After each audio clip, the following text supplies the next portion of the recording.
Lektion 1: Geld sparen bei unserer Unterkunft. Hallo Anna, ich habe einen tollen Rabatt für unseren Aufenthalt gefunden.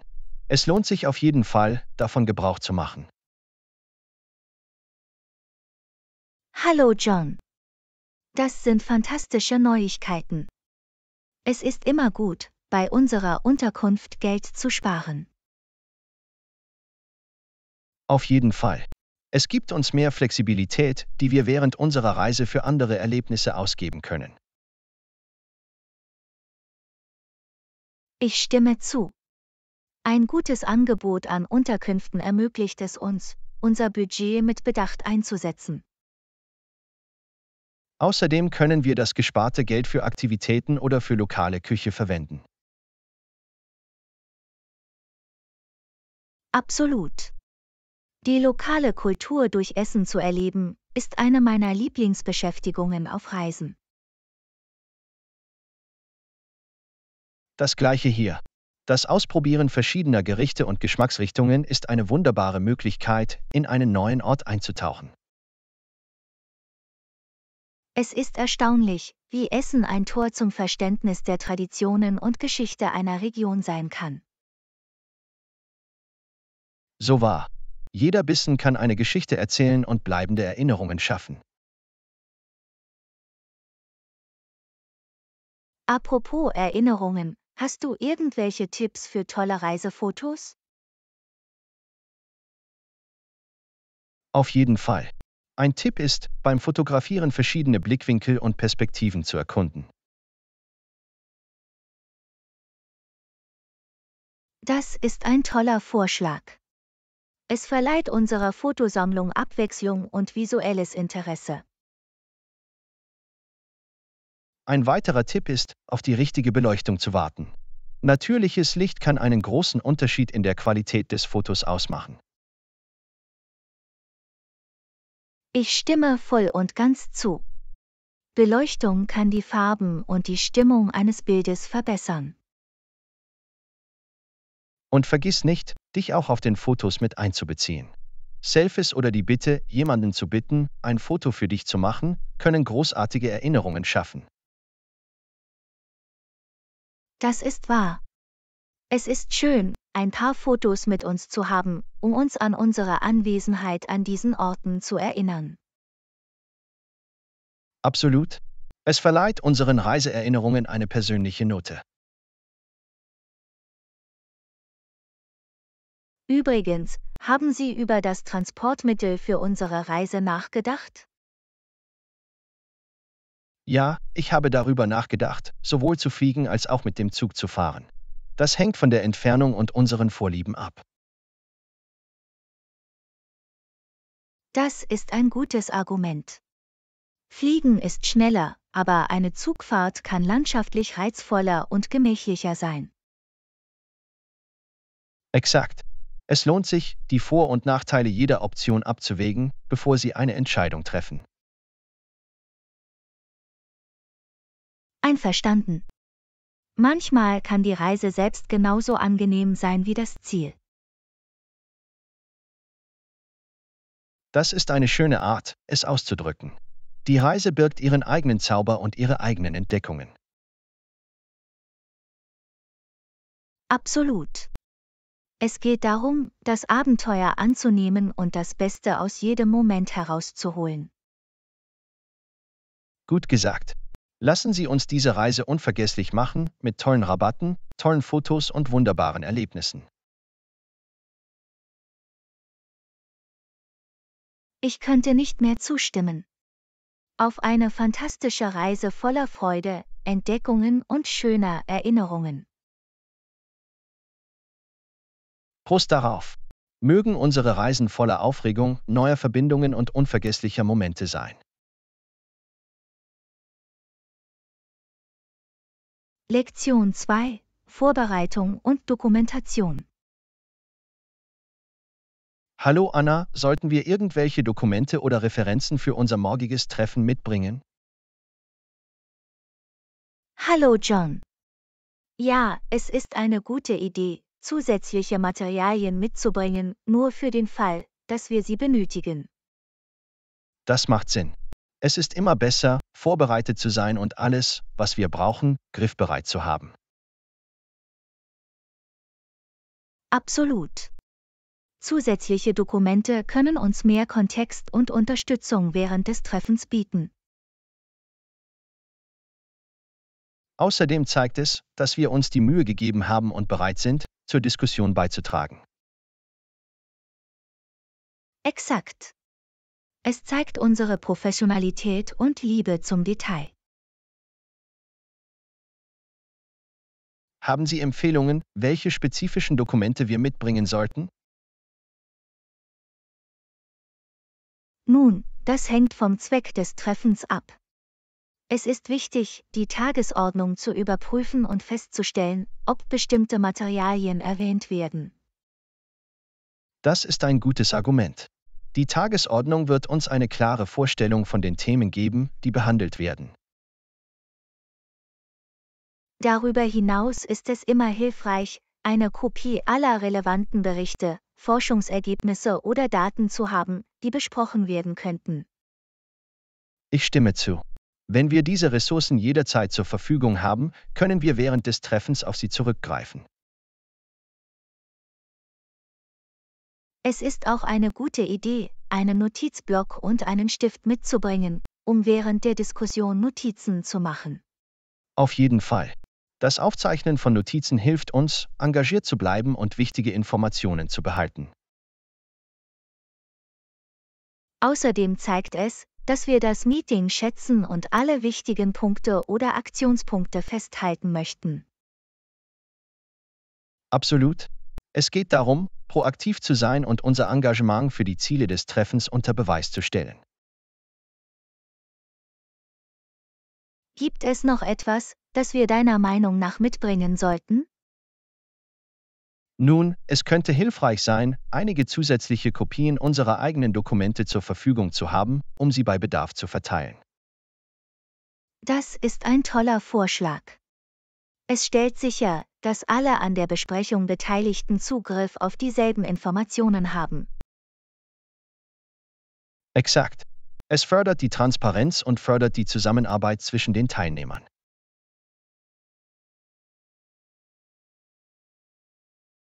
Und vergessen wir nicht, eine positive Einstellung und Offenheit mitzubringen. Das sind unverzichtbare Werkzeuge für produktive Diskussionen. Ich könnte nicht mehr zustimmen. Unsere Denkweise und unsere Bereitschaft, unseren Beitrag zu leisten, spielen eine wichtige Rolle für den Erfolg des Treffens. Lektion 3: Tipps für Fitnessreisen. Hallo Anna, ich habe festgestellt, dass du einen großartigen Fitnessansatz hast. Irgendwelche Ratschläge für jemanden, der seine Fitnessreise beginnt? Hallo John. Danke für das Kompliment. Für jemanden, der seine Fitnessreise beginnt, würde ich sagen, dass Beständigkeit der Schlüssel ist. Das ist ein gutes Argument. Beständigkeit hilft dabei, gute Gewohnheiten aufzubauen und sorgt für Fortschritte im Laufe der Zeit. Absolut. Es ist wichtig, realistische Ziele zu setzen und eine Routine zu etablieren, die für Sie funktioniert. Ich stimme zu. Mit kleinen, erreichbaren Zielen zu beginnen, kann das Selbstvertrauen stärken und die Motivation hochhalten. Es ist auch wichtig, Aktivitäten zu finden, die Ihnen Spaß machen. Fitness muss keine lästige Pflicht sein, sie kann Spaß machen und erfüllend sein. Das ist wahr. Wenn Sie an Aktivitäten teilnehmen, die Sie lieben, ist es einfacher, engagiert zu bleiben und sich auf Ihr Training zu freuen. Darüber hinaus ist es wichtig, auf Ihren Körper zu hören. Achte darauf, wie du dich fühlst und nimm entsprechende Anpassungen vor. Das ist ein wertvoller Punkt. Ruhe und Erholung sind genauso wichtig wie die Übung selbst.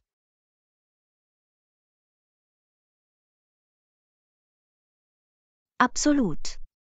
Ruhe ermöglicht es Ihren Muskeln, sich zu reparieren und stärker zu werden, wodurch Verletzungen auf lange Sicht vermieden werden.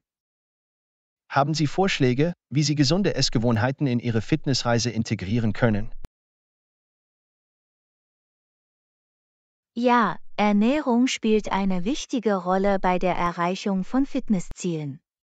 Konzentrieren Sie sich auf eine ausgewogene Ernährung mit viel Obst, Gemüse und mageren Proteinen. Das ist ein guter Rat. Wenn Sie Ihren Körper mit nahrhaften Lebensmitteln versorgen, erhalten Sie die Energie, die Sie für das Training benötigen, und helfen Sie bei der Erholung. Es ist auch wichtig, hydratisiert zu bleiben. Genügend Wasser zu trinken unterstützt die allgemeine Gesundheit und Leistungsfähigkeit. Ich könnte nicht mehr zustimmen. Flüssigkeitszufuhr wird oft übersehen, ist aber für ein optimales Funktionieren unerlässlich. Ein weiterer Tipp ist, geduldig mit sich selbst zu sein. Ergebnisse brauchen Zeit, und jeder Weg ist einzigartig. Das ist eine wichtige Erinnerung. Es ist wichtig, unterwegs kleine Siege zu feiern und sich nicht von Rückschlägen entmutigen zu lassen. Exakt. Nehmen Sie den Prozess an und konzentrieren Sie sich auf die positiven Veränderungen, die Sie in Ihrem Lebensstil vornehmen. Gibt es Ressourcen oder Tools, die du jemandem empfehlen würdest, der seine Fitnessreise beginnt? Nun, es gibt viele großartige Fitness-Apps und Online-Plattformen, die Trainingsroutinen, Tracking-Funktionen und sogar Communities zur Unterstützung und Motivation bieten. Das ist ein fantastischer Vorschlag. Der Zugang zu Ressourcen und eine unterstützende Gemeinschaft können die Reise angenehmer machen. Lektion 4. Frühes Einchecken. Hallo Anna, ich habe eine Frage. Gibt es einen Aufpreis für einen frühen Check-in im Hotel? Hallo John. Nein, für einen frühen Check-in wird kein Aufpreis berechnet. Dies hängt jedoch von der Verfügbarkeit des Hotels ab.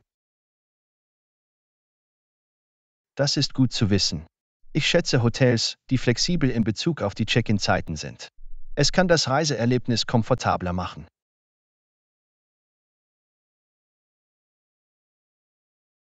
Absolut. Es ist immer hilfreich, wenn Hotels Frühankünfte berücksichtigen, damit sich die Gäste einleben und ihren Tag ohne Verzögerungen beginnen können. Ich stimme zu. Es kann ziemlich anstrengend sein, nach einer langen Reise an einem Ziel anzukommen und dann stundenlang warten zu müssen, bevor man das Zimmer betritt. Das verstehe ich vollkommen.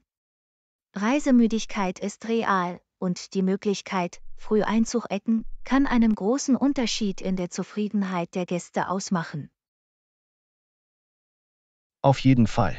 Also, wie früh kann man normalerweise ohne zusätzliche Kosten einchecken? Das ist von Hotel zu Hotel unterschiedlich, aber wenn freie Zimmer verfügbar sind, können Sie in der Regel früh einchecken, sogar einige Stunden vor der offiziellen Check-in-Zeit. Das ist gut zu wissen. Es ist beruhigend zu hören, dass Hotels dem Komfort der Gäste Priorität einräumen und versuchen, frühzeitige Ankünfte nach Möglichkeit zu berücksichtigen. Ja, Sie verstehen, dass Reisende unterschiedliche Flugpläne haben und ihre Pläne möglicherweise an die Ankunft von Flügen oder anderen Umständen anpassen müssen. Das ist wahr. Es ist schön, diese Flexibilität zu haben, besonders wenn es um Flüge am frühen Morgen oder lange Zwischenstopps geht. Absolut. Ein früher Check-in kann für einen reibungslosen Übergang sorgen und es den Gästen ermöglichen, sich zu erfrischen und ihr Reiseziel sofort zu erkunden. Das kann ich mir vorstellen. Es wäre toll, Gepäck abzugeben, zu duschen und ohne Zeitbeschränkungen auf Entdeckungsreise zu gehen. In der Tat. Es gibt einen positiven Ton für den Rest der Reise an und ermöglicht es den Gästen, ihre Zeit in einer neuen Stadt oder einem neuen Land optimal zu nutzen. Das ist genau das, was ich suche. Ich möchte das Beste aus meinem Reiseerlebnis machen und meine Zeit am Zielort maximieren.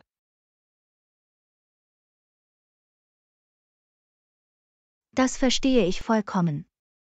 Ein früher Check-in kann das gesamte Reiseerlebnis verbessern und bietet Komfort und einen reibungslosen Start Ihrer Reise. Ich schätze Ihre Erkenntnisse. Es ist gut zu wissen, dass ein früher Check-in in der Regel ohne zusätzliche Kosten möglich ist. Vielen Dank für die Klarstellung. Lektion 5: Planung von Kaffeetermin. Hallo Anna, ich dachte darüber nach, mich auf einen Kaffee zu treffen. Bist du verfügbar? Hallo John. Hört sich toll an. Ich habe ungefähr 20 Minuten frei. Perfekt. Wir sehen uns dort. Hervorragend. Machen wir ein Date in unserem Lieblingscafé. Ich freue mich darauf, das nachzuholen. Ich auch. Es ist eine Weile her, seit wir uns das letzte Mal getroffen haben. Ich freue mich zu hören, was in deinem Leben passiert ist. Ebenso. Ich bin neugierig zu erfahren, wie es dir ergangen ist. Es wird schön sein, sich bei einer Tasse Kaffee entspannt zu unterhalten. Absolut. Kaffee-Dates sind perfekt für ungezwungene Gespräche. Es schafft eine gemütliche und einladende Atmosphäre zum Verbinden und Teilen. Ich könnte nicht mehr zustimmen. Es ist beruhigend, Kaffee zu trinken und sinnvolle Diskussionen zu führen. Auf jeden Fall. Es gibt einen entspannten Ton an und ermöglicht es uns, die Gesellschaft des anderen ohne Zeitdruck zu genießen. Das ist das Schöne an Kaffeedatteln. Wir können uns Zeit nehmen und im Moment wirklich präsent sein. Ich stimme voll und ganz zu. Es ist eine Gelegenheit, sich zu entspannen und eine Pause von unserem vollen Terminkalender einzulegen. Absolut. Es ist wichtig, diesen Momenten der Verbundenheit und Entspannung inmitten unseres hektischen Lebens Priorität einzuräumen. Ich könnte nicht mehr zustimmen. Es sind die kleinen Momente der Zweisamkeit, die das Leben angenehm machen. Gut gesagt. Also, was ist deine Lieblingskaffeebestellung? Ich bin neugierig, heute etwas Neues auszuprobieren. Normalerweise trinke ich einen Cappuccino, aber heute entscheide ich mich vielleicht für einen Matcha Latte. Es ist eine köstliche und erfrischende Wahl. Das klingt faszinierend. Das muss ich mal versuchen. Normalerweise bin ich ein Fan von Americano, aber es macht immer Spaß, neue Geschmacksrichtungen zu entdecken. Absolut. Es tut gut, unsere Komfortzonen zu verlassen und neue Geschmäcker zu entdecken. Wer weiß, vielleicht finden Sie einen neuen Favoriten. Das ist der spannende Teil. Die Möglichkeiten sind endlos, wenn es um Kaffee und seine vielfältigen Geschmacksrichtungen geht. In der Tat. Kaffee ist eine universelle Sprache, die Menschen zusammenbringt und Gespräche anregt. Du hast absolut recht. Es hat die Möglichkeit, Verbindungen herzustellen und sinnvolle Interaktionen zu fördern. Ich freue mich, dass wir heute dieses Kaffee-Date haben können. Es ist eine wunderbare Gelegenheit, sich wieder zu verbinden und die Gesellschaft des anderen zu genießen. Mir geht es genauso. Machen wir das Beste aus dieser Zeit und schaffen wir Erinnerungen, die wir schätzen können. Lektion 6: Abschluss eines Geschäftsabschlusses. Hallo Anna, ich habe an dem Vorschlag gearbeitet und finde ihn perfekt. Sobald wir es überprüft haben, können wir mit dem Abschluss des Deals fortfahren. Hallo John. Das sind großartige Neuigkeiten. Ich freue mich, dass der Vorschlag gut ankommt. Lass uns das zusammen durchgehen. Ich habe darauf geachtet, alle wichtigen Punkte anzusprechen und unterstützende Daten und Analysen einzubeziehen. Hervorragend. Lassen Sie uns jeden Abschnitt sorgfältig überprüfen, um sicherzustellen, dass alles klar und übersichtlich ist. Die Zusammenfassung gibt einen kurzen Überblick über das Projekt und seine potenziellen Vorteile. Das ist wichtig, um die Aufmerksamkeit der Stakeholder auf sich zu ziehen und das Wertversprechen hervorzuheben. Exakt. Dann haben wir die detaillierte Projektbeschreibung und den Zeitplan, in denen der Umfang und die Ergebnisse dargelegt sind.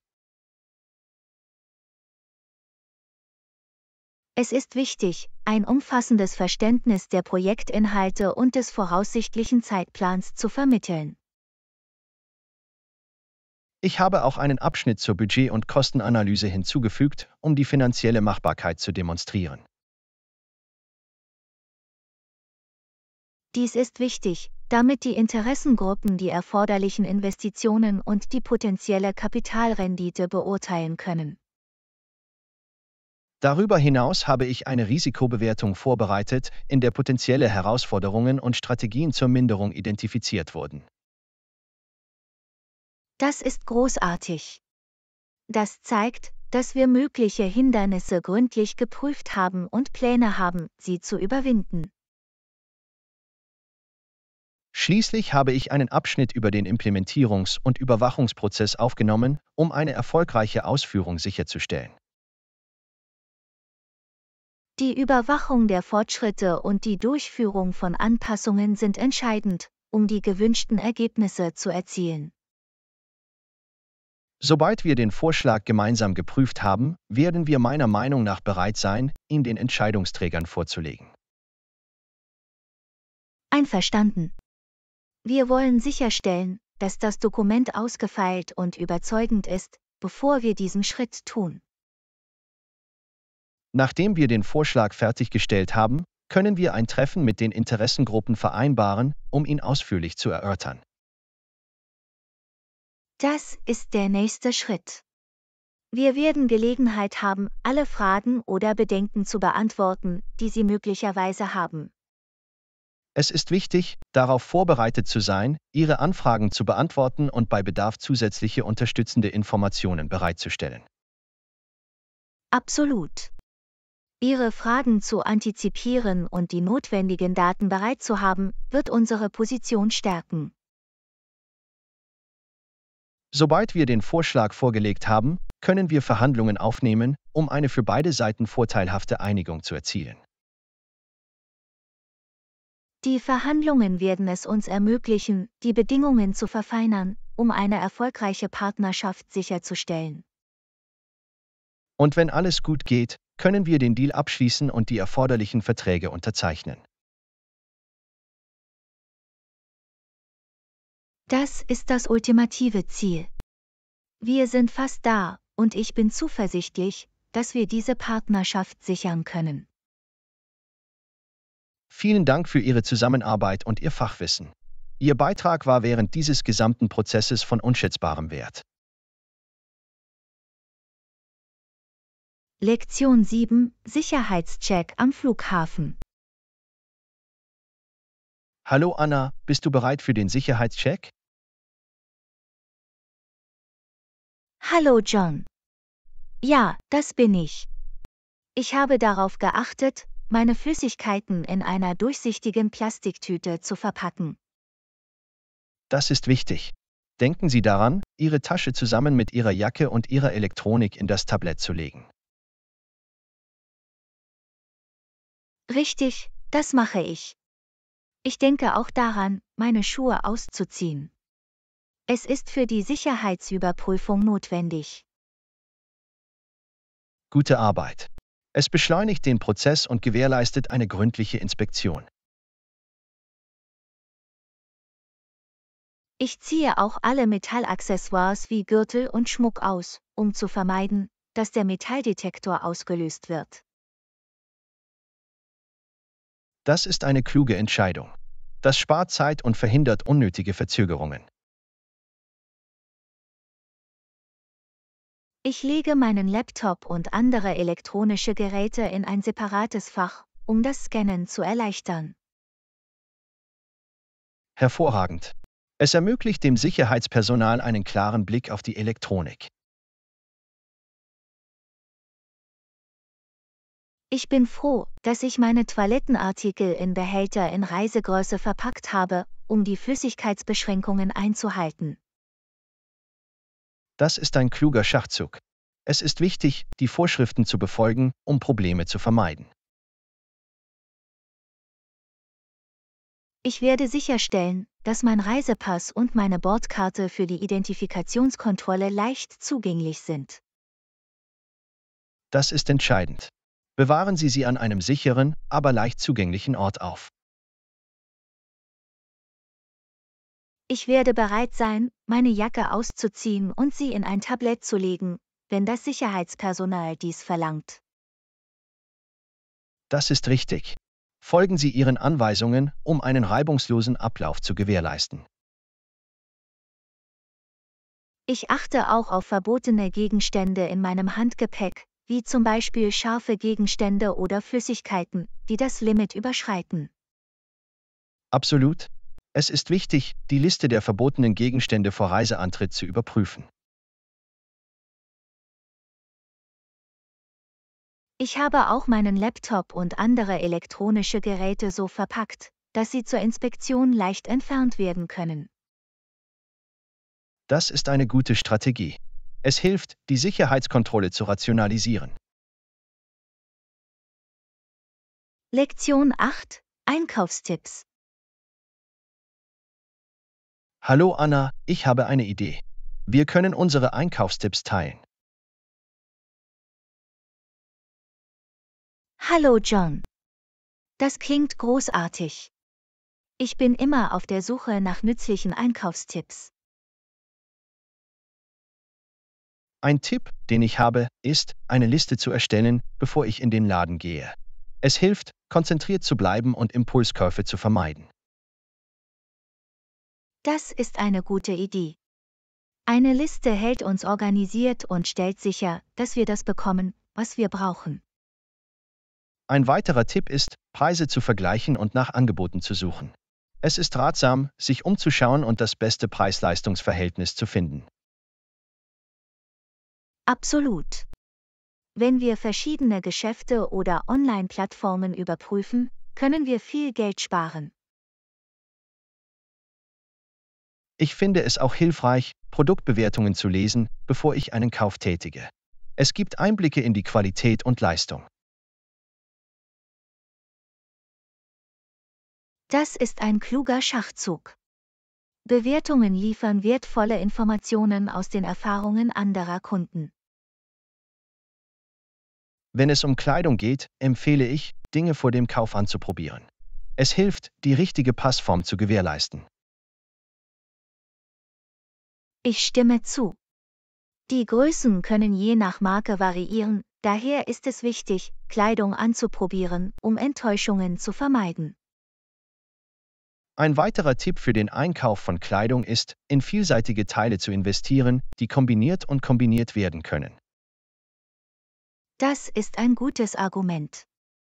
Vielseitige Artikel bieten mehr Outfit-Optionen und maximieren die Garderobe. Wenn Sie Lebensmittel einkaufen, schlage ich vor, die Verfallsdaten zu überprüfen, um die frischesten Produkte zu erhalten. Absolut. Frische ist entscheidend, insbesondere für verderbliche Produkte wie Obst, Gemüse und Milchprodukte. Es ist auch vorteilhaft, Artikel, die Sie häufig verwenden, in großen Mengen zu kaufen. Es kann auf lange Sicht Geld sparen. Das ist wahr. Der Kauf in großen Mengen ist kostengünstig und reduziert die Anzahl der Einkaufstouren. Wenn Sie online einkaufen, ist es wichtig, die Produktbeschreibungen und Spezifikationen sorgfältig zu lesen. Absolut. Wenn Sie über die Produktdetails gut informiert sind, können Sie eine fundierte Entscheidung treffen. Es ist auch ratsam, die Rückgabebedingungen zu überprüfen, bevor Sie online einkaufen. Es bietet Seelenfrieden. Das ist eine gute Erinnerung. Die Rückgabebedingungen variieren, und es ist wichtig, die allgemeinen Geschäftsbedingungen zu kennen. Schließlich kann es helfen, tolle Angebote zu erzielen, wenn Sie den Überblick über Verkaufs- und Werbeveranstaltungen behalten. Auf jeden Fall. Wenn Sie Newsletter abonnieren oder Geschäften in sozialen Medien folgen, können Sie über Rabatte informiert werden. Vielen Dank, dass Sie Ihre Einkaufstipps geteilt haben. Ich habe einige wertvolle Erkenntnisse von Ihnen gelernt. Lektion 9: Einen Schokoladenkuchen backen. Hallo Anna, ich habe endlich ein hervorragendes Rezept für den Kuchen gefunden, den wir backen werden. Hallo John. Das sind großartige Neuigkeiten. Ich freue mich darauf, loszulegen. Für den Kuchen benötigen wir Mehl, Zucker, Kakaopulver und Eier. Perfekt. Lass uns alle Zutaten sammeln, bevor wir beginnen. Wir benötigen auch Butter, Milch, Backpulver und Vanilleextrakt. Vermerkt. Ich sorge dafür, dass in der Küche alles bereit ist. Sobald wir alle Zutaten haben, können wir mit dem Messen und Mischen beginnen. Es ist wichtig, die Anweisungen des Rezepts genau zu befolgen. Wir kombinieren zuerst die trockenen Zutaten, Mehl, Zucker, Kakaopulver und Backpulver. Ich siebe die trockenen Zutaten, um sicherzustellen, dass sie klumpenfrei sind. In einer separaten Schüssel verquirlen wir die feuchten Zutaten, Eier, Milch, geschmolzene Butter und Vanilleextrakt. Das Verquirlen hilft uns dabei, einen glatten und gut eingearbeiteten Teig zu erhalten. Dann fügen wir die trockenen Zutaten nach und nach zu der feuchten Mischung hinzu und rühren, bis alles gut vermischt ist. Wir möchten ein Übermischen vermeiden, da der Kuchen dadurch dichter werden kann. Sobald der Teig fertig ist, gießen wir ihn in eine gefettete Kuchenform. Achte darauf, dass die Form gleichmäßig gefettet ist, damit der Kuchen nicht klebt. Wir backen den Kuchen dann für die angegebene Zeit im vorgeheizten Ofen. Es ist wichtig, die empfohlene Backtemperatur und Zeit einzuhalten. Nach dem Backen lassen wir den Kuchen vollständig abkühlen, bevor wir ihn glasieren. Der Kühlprozess sorgt dafür, dass der Zuckerguss nicht schmilzt oder abrutscht. Für den Kuchen können wir eine köstliche Schokoladenganache oder Buttercreme-Glasur wählen. Beide Optionen klingen herrlich. Es wird schwer sein, einem Stück dieser köstlichen Schokolade zu widerstehen. Machen wir uns bereit, einen köstlichen hausgemachten Schokoladenkuchen zuzubereiten. Passt auf euch auf. Lektion 10: Gastronomische Köstlichkeiten in Italien. Hallo Anna, als kulinarische Mitliebhaberin frage ich mich, welchen Ort wir als nächstes besuchen sollten. Hallo John. Italien ist ein Paradies für die Gastronomie. Wir sollten es auf jeden Fall in Betracht ziehen. Ich habe gehört, dass die italienische Küche reich an Aromen und vielfältigen regionalen Spezialitäten ist. Unbedingt. Von Pasta über Pizza bis hin zu Eis bietet Italien eine Reihe kulinarischer Köstlichkeiten. Welche Städte in Italien würdest du für eine kulinarische Reise empfehlen? Rom, Florenz und Bologna sind bekannt für ihre Esskultur. Ich wollte schon immer authentische römische Nudelgerichte wie Carbonara und Cacio e Pepe probieren. Diese Gerichte sind in der Tat köstlich. Rom ist ein Paradies für Nudelliebhaber. Und Florenz ist berühmt für seine saftige Bistecca alla Fiorentina, ein köstliches florentinisches Steak. Das klingt nach einem Muss für Fleischliebhaber. Florenz ist ein kulinarisches Juwel. Bologna hingegen ist mit seiner reichhaltigen Ragù-Sauce und Tortellini als Lebensmittelhauptstadt Italiens bekannt.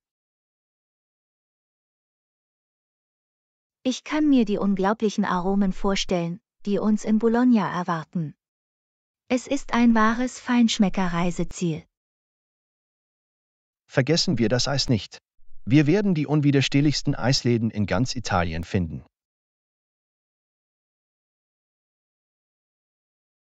Gelato ist der perfekte Leckerbissen, um die malerischen Straßen Italiens zu erkunden.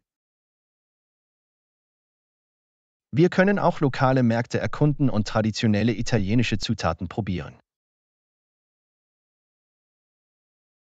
Der Einkauf von frischen Produkten und regionalen Köstlichkeiten wird ein herrliches Erlebnis sein. Italien bietet uns wirklich eine gastronomische Reise zum Genießen und Genießen. Ich kann es kaum erwarten, in die Aromen der italienischen Küche einzutauchen. Passt auf euch auf! Absolut. Es wird ein unvergessliches kulinarisches Abenteuer. Bis zum nächsten Mal.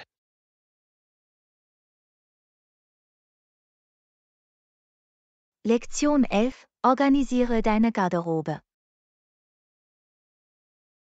Hallo Anna, ich habe viele Klamotten und mein Kleiderschrank ist ein Chaos.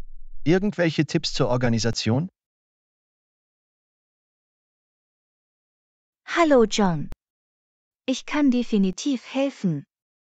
Das Organisieren einer Garderobe kann Ihnen das Leben erheblich erleichtern. Wo soll ich anfangen? Es fühlt sich überwältigend an mit all den Klamotten, die ich habe. Beginne mit dem Aufräumen. Sortiere deine Kleidung und entscheide, was du behalten, spenden oder wegwerfen möchtest. Das macht Sinn. Ich teile sie in Stapel auf, je nachdem, in welchem Zustand sie sind und wie oft ich sie trage.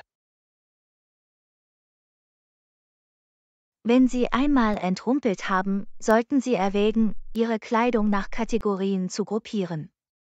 Trennen Sie zum Beispiel Oberteile, Unterteile und Oberbekleidung. Das klingt nach einer guten Idee. Das wird es einfacher machen, bestimmte Artikel zu finden, wenn ich sie brauche. Innerhalb jeder Kategorie kannst du weiter nach Farbe oder Stil sortieren, je nachdem, was für dich am besten geeignet ist. Ich mag die Idee, nach Farben zu organisieren. Es wird eine optisch ansprechende und zusammenhängende Garderobe schaffen. Ein weiterer hilfreicher Tipp ist die Verwendung von Aufbewahrungslösungen wie Behältern, Trennwänden und Aufhängern, um den Platz zu maximieren und für Ordnung zu sorgen. Ich werde auf jeden Fall in einige Aufbewahrungslösungen investieren, um das Beste aus meinem Kleiderschrank herauszuholen. Und vergessen Sie nicht, Ihre saisonale Kleidung zu wechseln. Bewahren Sie Artikel außerhalb der Saison in Kartons oder vakuumversiegelten Beuteln auf. Das ist ein toller Vorschlag. Das wird Platz für die Kleidung schaffen, die ich regelmäßig tragen werde. Versuchen Sie abschließend, Ihre Garderobe aufgeräumt zu halten, indem Sie die Kleidung regelmäßig wieder an den dafür vorgesehenen Stellen ablegen. Ich werde es mir zur Gewohnheit machen, die Dinge zu organisieren und zu vermeiden, dass wieder ein Chaos entsteht.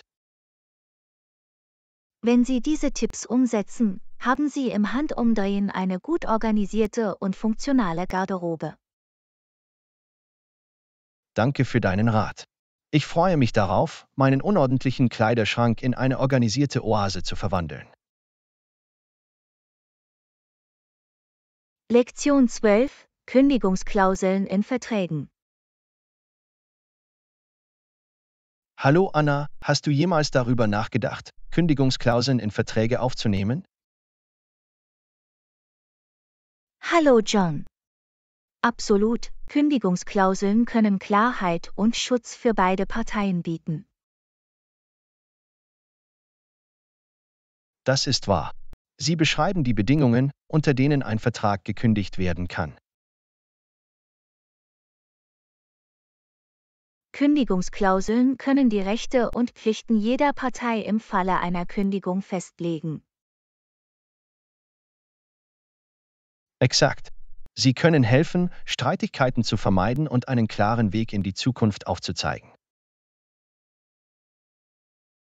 Kündigungsklauseln können auch Kündigungsfristen beinhalten, um einen geordneten Kündigungsprozess zu ermöglichen. Das ist wichtig. Das gibt beiden Parteien Zeit, sich anzupassen und die notwendigen Vorkehrungen zu treffen. Kündigungsklauseln können Situationen behandeln, in denen eine Partei gegen den Vertrag verstößt. Ja, Sie können die Konsequenzen und Abhilfemaßnahmen im Falle eines Verstoßes darlegen. Sie können auch Umstände angeben, auf die keine der Parteien Einfluss hat, wie zum Beispiel Ereignisse höherer Gewalt. Richtig. Klauseln über höhere Gewalt können die Parteien vor Verbindlichkeiten unter unvorhergesehenen Umständen schützen. Kündigungsklauseln können sich auch auf Situationen beziehen, in denen die Erfüllung des Vertrags unmöglich wird. Absolut. Sie können einen Ausweg bieten, wenn bestimmte Bedingungen eine Leistung unmöglich machen. Kündigungsklauseln können auch Probleme wie Nichtzahlung oder Nichterfüllung durch eine der Parteien regeln. Das ist wahr. Sie können Konsequenzen für solche Situationen ziehen.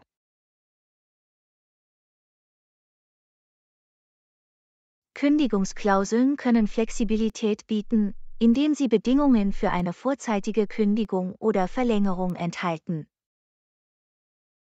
Ja, Sie können Optionen anbieten, wenn beide Parteien vereinbaren, den Vertrag zu kündigen oder zu verlängern. Sie können auch Situationen behandeln, in denen eine Partei der Einfachheit halber kündigen möchte. Das ist wichtig. Das ermöglicht eine Kündigung, ohne den Vertrag zu verletzen. Die Kündigungsklauseln können je nach Art und Komplexität des Vertrags variieren. Absolut. Sie sollten auf die spezifischen Bedürfnisse und Risiken jeder Vereinbarung zugeschnitten sein. Es ist wichtig, die Kündigungsklauseln sorgfältig zu prüfen und auszuhandeln, bevor Sie einen Vertrag unterzeichnen. Ja, Rechtsberatung kann dazu beitragen, dass die Klauseln fair sind und die Interessen beider Parteien schützen. Es ist auch wichtig, während der Vertragsverhandlungen offen zu kommunizieren und die Kündigungsbedingungen zu besprechen. Das ist wahr. Eine klare Kommunikation kann helfen, Missverständnisse zu vermeiden und die Erwartungen aufeinander abzustimmen. Letztlich können Kündigungsklauseln ein Gefühl der Sicherheit vermitteln und bei Bedarf einen reibungslosen Austritt ermöglichen. Auf jeden Fall. Sie können den Parteien helfen, sich einvernehmlich zu trennen und potenzielle Konflikte zu minimieren. Es ist wichtig, die Vertragsbeendigung professionell und unter Einhaltung der vereinbarten Bedingungen anzugehen. Absolut. Kündigungsklauseln können zu einem gesunden und transparenten Geschäftsumfeld beitragen.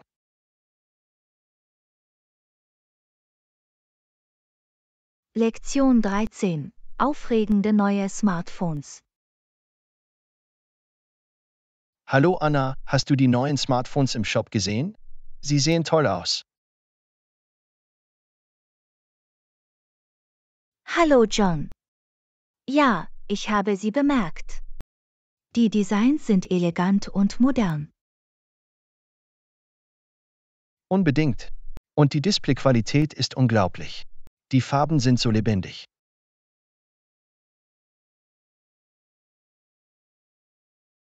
Ich stimme zu. Die hochauflösenden Bildschirme lassen alles so scharf und klar aussehen. Haben Sie die erweiterten Kamerafunktionen bemerkt? Sie können atemberaubende Fotos und Videos aufnehmen. Ja, die Kameratechnologie hat sich sehr verbessert. Es ist beeindruckend, was diese Smartphones können. Und sie haben leistungsstarke Prozessoren, die die Telefone schnell und effizient machen. Das ist wahr. Die Leistung ist erstklassig und ermöglicht reibungsloses Multitasking und Spielen. Ich habe auch gehört, dass die Akkulaufzeit verbessert wurde. Sie können mit einer einzigen Ladung stundenlang halten. Das ist ein großartiges Feature.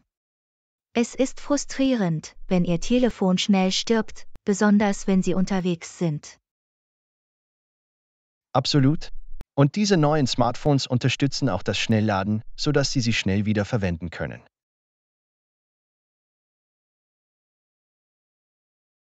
Das ist praktisch.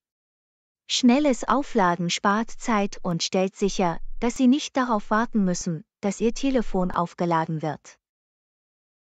Ein weiteres aufregendes Feature sind die erweiterten Sicherheitsoptionen. Einige Smartphones verfügen jetzt über Gesichtserkennungs- oder Fingerabdrucksensoren. Ja, diese Sicherheitsmaßnahmen bieten Sicherheit, da wir wissen, dass unsere persönlichen Daten geschützt sind. Und hast du die Speicherkapazität gesehen? Diese neuen Smartphones bieten ausreichend Platz für all unsere Dateien, Fotos und Apps. Das ist toll zu hören. Wenn der Speicherplatz knapp wird, kann es problematisch sein, mehr Speicherplatz zu haben. Mir ist auch aufgefallen, dass einige dieser Smartphones wasser- und staubdicht sind.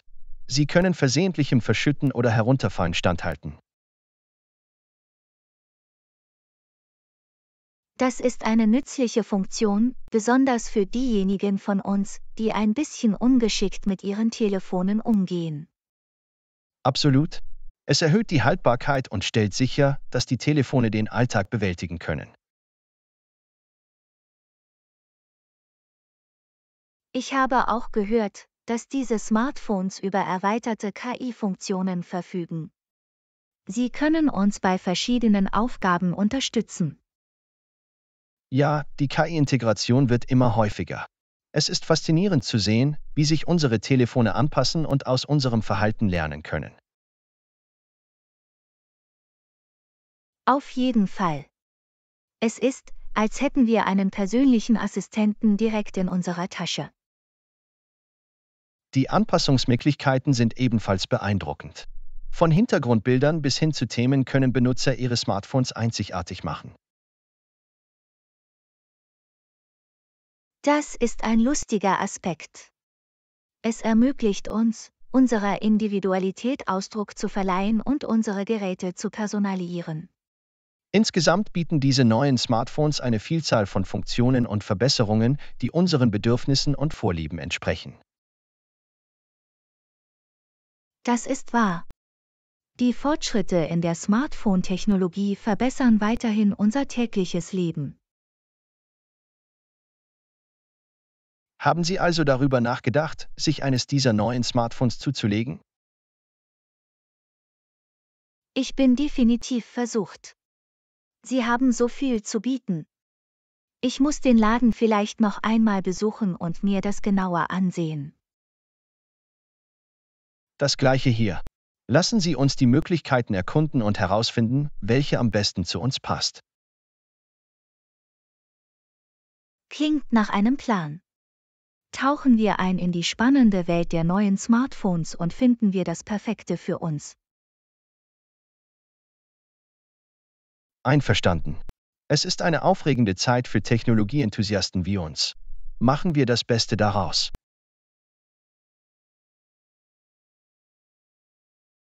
Lektion 14: Vertrauen in Beziehungen aufbauen. Hallo Anna, hast du irgendwelche Tipps, wie man Vertrauen in Beziehungen aufbauen kann? Hallo John. Vertrauen ist in jeder Beziehung unerlässlich. Ein wichtiger Tipp ist, zuverlässig zu sein und ihre Verpflichtungen einzuhalten. Das macht Sinn. Das Einhalten unserer Versprechen zeigt, dass man darauf vertrauen kann, dass wir unseren Verpflichtungen nachkommen. Absolut. Ein weiterer Tipp ist, in ihrer Kommunikation offen und ehrlich zu sein. Transparenz hilft, Vertrauen aufzubauen und Missverständnisse zu vermeiden. Ich stimme zu.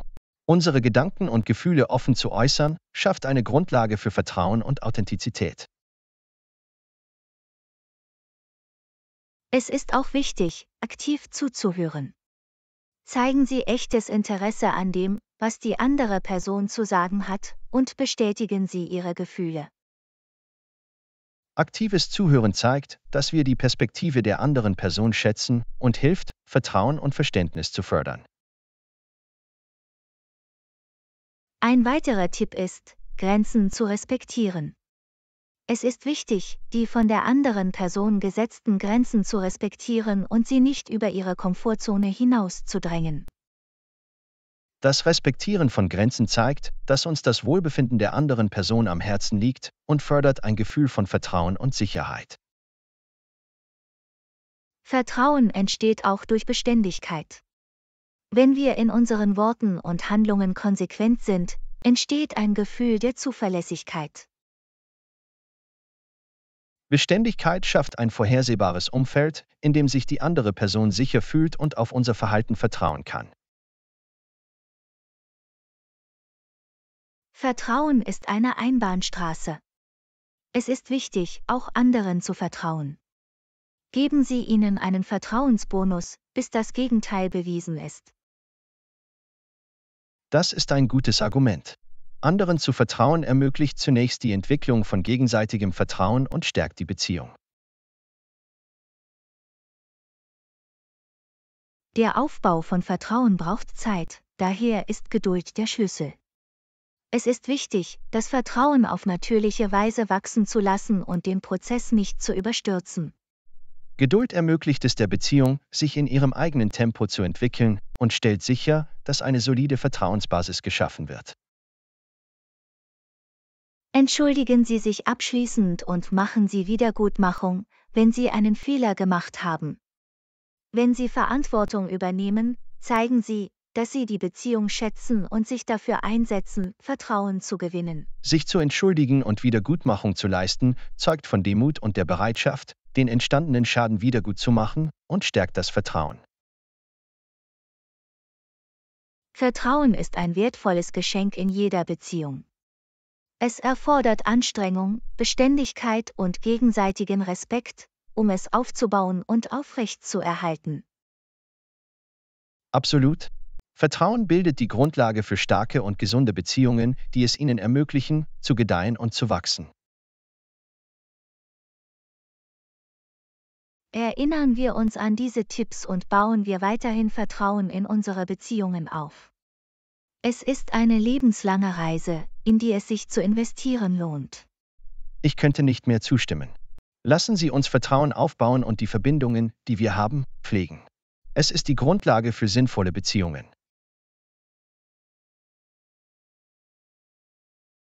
In der Tat. Vertrauen bereichert unser Leben und verleiht unseren Interaktionen Tiefe. Lassen Sie uns es von ganzem Herzen annehmen. Gut gesagt. Es geht darum, Vertrauen aufzubauen und tiefe, dauerhafte Beziehungen zu pflegen, die uns Freude und Erfüllung bringen. Lektion 15: Steh auf und strahle. Hallo Anna, hast du es heute geschafft, früh aufzustehen? Guten Morgen. Hallo da. Ja, ich bin mit dem Sonnenaufgang aufgewacht. Es ist so eine erfrischende Art, den Tag zu beginnen. Das ist großartig. Ich finde es immer schwierig, früh aufzustehen, aber ich weiß, dass es einen positiven Ton für den Tag gibt. Absolut. Wenn wir den Tag früh beginnen, haben wir mehr Zeit für uns selbst und können Aufgaben erledigen, bevor der Trubel beginnt.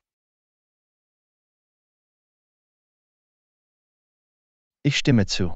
Es ist eine friedliche Zeit, um sich auf das persönliche Wachstum zu konzentrieren, egal ob es um Sport, Meditation oder Lesen geht.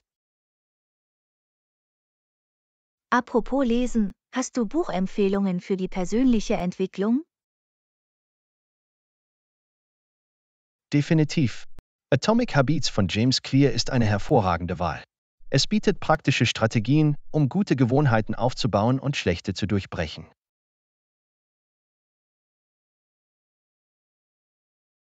Das klingt faszinierend. Ich füge es meiner Leseliste hinzu. Irgendwelche anderen Empfehlungen? The Power of Now von Eckhart Tolle ist eine transformative Lektüre. Es untersucht, wie wichtig es ist, im gegenwärtigen Moment zu leben und inneren Frieden zu finden. Ich habe großartige Dinge über dieses Buch gehört. Ich werde sicherstellen, dass ich es lese. Danke für den Vorschlag. Du bist willkommen. Ich bin sicher, du wirst es aufschlussreich finden. Lassen Sie uns jetzt über Morgenroutinen sprechen. Haben Sie Rituale, die Ihnen helfen, den Tag positiv zu beginnen?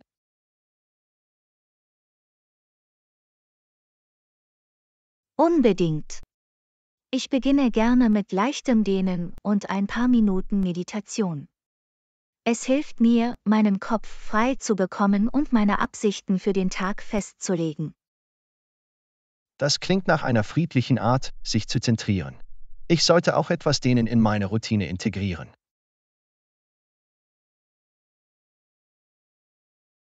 Es ist einen Versuch wert. Dehnen kann helfen, Ihren Körper aufzuwecken und die Flexibilität zu erhöhen. Ich werde es auf jeden Fall versuchen. Haben Sie Tipps, wie Sie den ganzen Tag über motiviert und produktiv bleiben können? Ein Tipp ist, Aufgaben in kleinere, überschaubare Teile aufzuteilen. Es hilft, Überforderung zu vermeiden und vermittelt ein Erfolgserlebnis, wenn Sie jeden Schritt abschließen. Das ist ein toller Vorschlag. Das Aufteilen von Aufgaben in kleinere Teile macht sie zugänglicher und weniger entmutigend. Ein weiterer Tipp ist, Ihre Aufgaben nach Wichtigkeit und Dringlichkeit zu priorisieren. Es hilft Ihnen, konzentriert zu bleiben und stellt sicher, dass Sie an dem arbeiten, was wirklich wichtig ist. Priorisierung ist der Schlüssel. Es hilft uns, unsere Zeit und Energie effektiv einzusetzen. Das werde ich im Hinterkopf behalten. Schließlich ist es wichtig, regelmäßig Pausen einzulegen und neue Energie zu tanken. Wenn Sie für ein paar Minuten von der Arbeit weggehen, kann dies die Produktivität steigern und Burnout vorbeugen. Ich stimme zu. Pausen helfen, unseren Geist zu erfrischen und Müdigkeit vorzubeugen. Es ist wichtig, das richtige Gleichgewicht zwischen Arbeit und Erholung zu finden. Absolut. Durch die Umsetzung dieser Strategien können wir das Beste aus unserem Morgen herausholen und uns darauf vorbereiten, den ganzen Tag über erfolgreich zu sein. In der Tat. Lassen Sie uns die frühen Morgenstunden begrüßen und sie zu einer Zeit des Wachstums, der Produktivität und der Selbstfürsorge machen. Lektion 16: Netzwerkmöglichkeiten. Hey Anna, hast du jemals darüber nachgedacht, an Messen und Netzwerkveranstaltungen teilzunehmen? Hallo John. Ja, ich denke, sie können eine großartige Gelegenheit sein, berufliche Kontakte zu erweitern und sich über Branchentrends zu informieren. Unbedingt.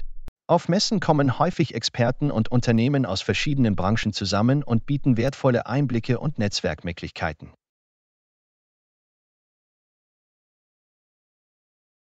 Es ist eine Gelegenheit, gleichgesinnte Fachleute zu treffen und Ideen auszutauschen, die zu potenziellen Kollaborationen oder Partnerschaften führen können. Das ist wahr. Die Teilnahme an diesen Veranstaltungen ermöglicht es uns, ein starkes berufliches Netzwerk aufzubauen, was für das Karrierewachstum von Vorteil sein kann. Netzwerkveranstaltungen bieten auch die Möglichkeit, im Rahmen von Seminaren und Podiumsdiskussionen von Branchenführern zu lernen. Ja, erfahrenen Fachleuten zuzuhören kann wertvolles Wissen und Inspiration für unseren eigenen beruflichen Werdegang liefern. Es ist wichtig, diese Veranstaltungen mit einer positiven Einstellung anzugehen und offen dafür zu sein, neue Leute kennenzulernen. Absolut. Ansprechbar zu sein und Gespräche zu führen, kann dazu beitragen, sinnvolle Verbindungen herzustellen. Und vergessen Sie nicht, Ihre Visitenkarten mitzubringen. Sie sind eine praktische Möglichkeit, Kontaktinformationen auszutauschen und einen bleibenden Eindruck zu hinterlassen. Guter Punkt. Eine gut gestaltete Visitenkarte kann einen professionellen und unvergesslichen Eindruck hinterlassen.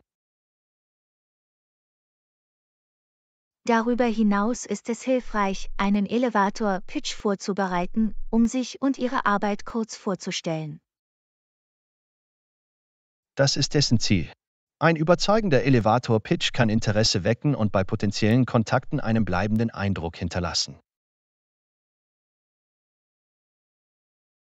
Ein weiterer Tipp ist, mit den Leuten, die Sie nach der Veranstaltung treffen, Kontakt aufzunehmen. Das Senden einer personalisierten Nachricht oder eine Verbindung auf LinkedIn kann dazu beitragen, die Beziehung zu pflegen. Folgemaßnahmen sind von entscheidender Bedeutung.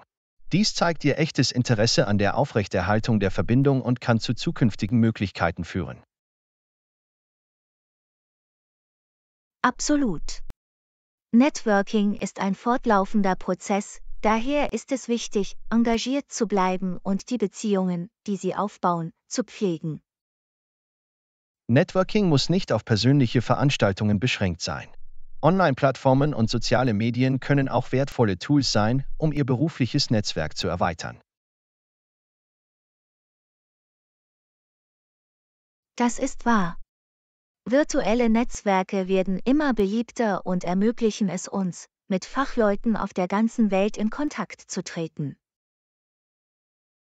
Es ist wichtig, ein Gleichgewicht zwischen der Teilnahme an physischen und virtuellen Netzwerkveranstaltungen zu finden, um unsere Möglichkeiten zu maximieren. Auf jeden Fall. Die Erkundung einer Mischung aus beidem kann unsere Reichweite erweitern und Türen zu neuen Möglichkeiten öffnen. Gut gesagt. Die Teilnahme an Messen und Netzwerkveranstaltungen ist eine proaktive Möglichkeit, unseren beruflichen Horizont zu erweitern und wertvolle Kontakte zu knüpfen. Absolut. Indem wir diese Möglichkeiten nutzen, können wir unser berufliches Wachstum fördern und ein starkes Unterstützungsnetzwerk aufbauen. Machen wir es uns zur Priorität, nach diesen Veranstaltungen Ausschau zu halten und die Networking-Möglichkeiten, die sich uns bieten, optimal zu nutzen. Lektion 17: Neue Perspektiven. Hallo Anna, was denkst du über die neuesten technologischen Fortschritte? Hallo John.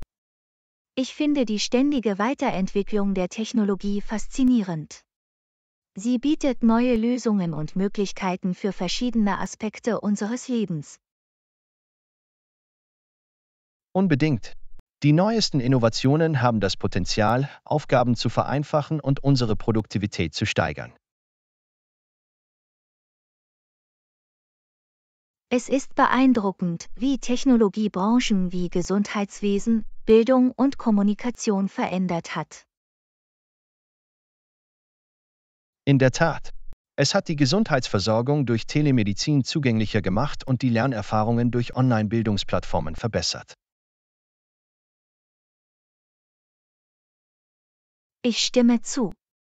Die Technologie hat auch die Kommunikation revolutioniert und es uns ermöglicht, mühelos mit Menschen auf der ganzen Welt in Kontakt zu treten.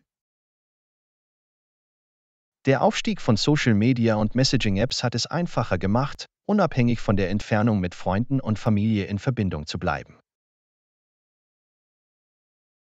Es ist jedoch wichtig, ein Gleichgewicht zu finden und nicht zuzulassen, dass Technologie zu viel Zeit und Aufmerksamkeit in Anspruch nimmt.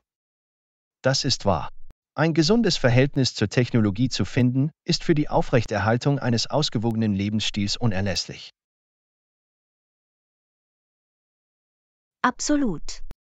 Wir sollten Technologie als Instrument zur Verbesserung unseres Lebens nutzen und uns gleichzeitig ihrer potenziellen Nachteile bewusst sein. Apropos Nachteile, was sind Ihre Gedanken zu den Auswirkungen der Technologie auf Datenschutz und Sicherheit? Es ist ein berechtigtes Anliegen. Angesichts des technologischen Fortschritts müssen wir dem Schutz unserer persönlichen Daten und der digitalen Sicherheit Priorität einräumen. Aus diesem Grund ist es wichtig, über die Datenschutzeinstellungen auf dem Laufenden zu bleiben, sichere Passwörter zu verwenden und vorsichtig zu sein, wenn vertrauliche Informationen online weitergegeben werden. Einverstanden. Für Unternehmen und Organisationen ist es auch wichtig, dem Datenschutz Priorität einzuräumen und transparente Datenschutzrichtlinien einzuhalten. Absolut. Vertrauen und Transparenz sind entscheidend, um sicherzustellen, dass Technologie verantwortungsbewusst und ethisch eingesetzt wird. In Zukunft glaube ich, dass die Zukunft noch aufregendere Möglichkeiten für Technologien wie künstliche Intelligenz und virtuelle Realität bereithält. Die potenziellen Anwendungen von KI und VR sind riesig und können verschiedene Branchen revolutionieren, vom Gaming bis zum Gesundheitswesen. Es ist unglaublich, darüber nachzudenken, welche transformativen Auswirkungen diese Technologien auf unseren Alltag haben können. In der Tat. Da sich die Technologie ständig weiterentwickelt, ist es wichtig, dass wir uns anpassen und die damit verbundenen Möglichkeiten nutzen. Absolut. Indem wir neugierig bleiben, lernen und unvoreingenommen bleiben, können wir uns in der sich ständig verändernden Technologielandschaft zurechtfinden. Gut gesagt. Lassen Sie uns die Fortschritte begrüßen, aber auch wachsam und verantwortungsbewusst im Umgang mit Technologie bleiben.